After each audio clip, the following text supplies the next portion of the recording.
All right, we're at the studio, or I should say studio, with Sedans. And why don't you guys introduce yourselves? Tell us who you are. I'm Robert Gonzalez, I'm the bass player. I'm Ralph Torres, keyboard player. Bobby Dean Miller, guitar and vocals. Steve Gaynor, drums. Mike Agan, guitar. And gentlemen, how long have you been in the scene here in the Inland Empire?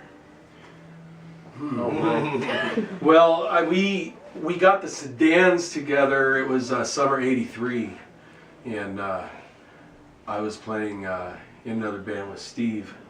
Yeah. And actually a band I replaced Robert in. And that's how I met Robert. Awkward. And, yeah. Awkward. And by then we were roommates, and it was like, wow, you know, as soon as this other band ends, we're going to start a band. And what was that, like 1980? It was '81 when we had the other one, but we were at it was Bowling-Mouth one night when we met Bob, right? We meet you at Bowling-Mouth? Or the barn, one of the Barn, two, I somewhere up think at UCR, and he recognized one of your shows, I think. Well, yeah, you saw Private Sector, but we were talking about, I was like, oh, I have all these songs, and we were writing songs together, and it's like somehow we ended up like on the top of Box Springs Mountain all night. And he played his songs for us. We were like, wow, these are like, you know, he broke out Outside of Town and Hold On, and it was like these little cool little symphonies, teenage symphonies. And we got together over at Steve's, the four of us, and Sandwiched in Stevie's living room. yeah, we were, I mean, you know, playing, jamming all weekend at Steve's and then playing in the other band. Yeah. But that fell apart. We got it together. It's like we're cheating on a girlfriend. But I mean, prior to that, I think the earliest scene member was Steve, because you started playing locally in what, 70? 78, 79. Yeah, and that was about the same time I started playing, maybe a little later. But yeah, 30 years plus. And I grew up in Norco and was kind of isolated from those guys and was venturing out to Riverside to find Nobody talked to anybody in Norco. Yeah, so I was sort of, you know, there was a little connection there. We brought him up for the IE, and I finally got out of Norco and went to Riverside, and then it all came together. Then we talked to him. But yeah, it was the '80s, and you know, there was a lot of that staying up all weekend and all of that. But that was really the cool thing, because we had another band going, but you know, in our spare time we were woodshedding the Sedans, and we were finding like all kinds of cool different things that didn't fit in the scene. So, you know, we were real anxious to get it out there. Mm-hmm. Well, the catalog I'm seeing with music that you have, the variety, when you talk about music and dynamics, it's one thing, but dear God, you guys go the entire spectrum, which is really something. What was, most times a band will find a particular sound and they'll follow that. What was the key thing that kind of made you have that type of spectrum? Different songwriters. Yeah, three of us wrote right out of the gate. We were, you know, and They had strong influences from everybody else too. It was like, he had a really strong country thing going because, you know, his uncle played. yeah, my uncle Bobby Griggs was in the West Coast country scene back in the late 50s, 59 to like 66 or 7 or he had a #1 country hit there for a little while called Please Devil, and I used to listen to his 45s way back in when I was in the 60s. I'd listen to that. That was like, and he used to come over and bring his old strings and put them on my little 3/4 size Silvertone guitar that had a cowboy painted on it, and I thought I was on, man. I thought that was, and I'd beat the heck out of that until the strings would break, and he'd bring some more over, and I was like, well, that's where it all got started. I mean, I had the little Silvertone when I was 3, so there's pictures of me with that little look like that, ready to rock at 3. So I was You still have that, by the way. I still have that. Yeah, that'll probably be used for an album cover, I think. For the solo record, huh? I guess. Yeah. Yeah. And we were, you know, we were born like 2 weeks apart in '61.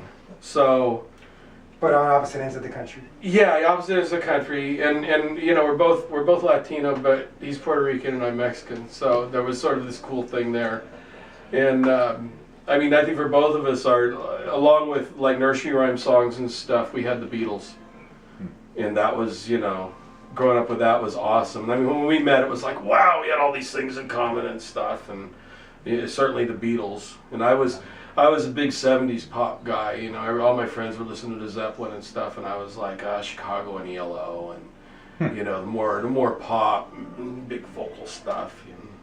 So yeah, and it was yeah, but it was just a cool combination, and we were all really tired of just the rock and roll thing, but we certainly weren't punks. And we hung. I mean, I hung with the Inland Empire punk scene. I have a lot of friends from the old punk scene, but I was never really a punk. Bob Dye. Yeah, like Bob. Yeah, Bob. But and so that was. Yeah, we had 3 songwriters, so that was exciting. And we all liked the reggae. The reggae stuff was.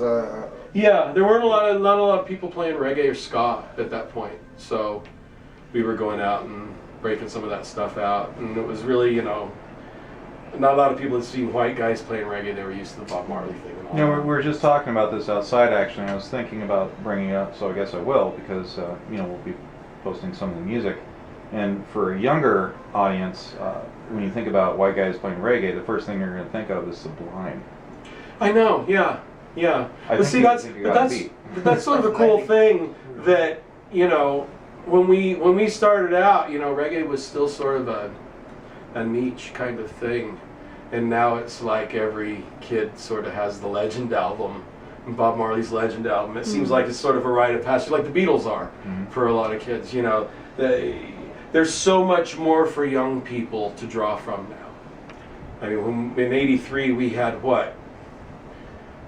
25 years of the rock era, and now we've added 30 years plus to that. So when you're a young person now playing, it's just like all this stuff. But it's really cool how reggae is just part of what is now. True that. Yeah.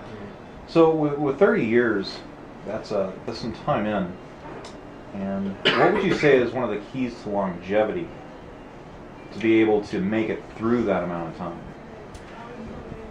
No egos. Desire. Well, I mean, we should be clear. We had a huge gap. Yeah. In those 30 27 years. I mean, we had a really, really flaming hot couple of years, and we weren't in control of ourselves, and it was just a huge party, and it got bigger, but it sort of self-imploded because we really weren't on top of what we needed to be on top of. It was really, the lifestyle and everything. But, so we've had a gap as far as us together, but we have played, some of us have played together in bands during that time, and certainly we've all continued to play during that time. For me, the key is not, I don't think I ever put myself in a place where I would have regrets. If I didn't get here, if I didn't get there, if I didn't make this. I was real lucky pretty early on to really appreciate it for the experience. We had an acoustic duo in the 90s that got really close to a lot of things, but it didn't happen, and it's okay, because we got to play with a bunch of really cool people. And same thing for all of us, I think. It's. I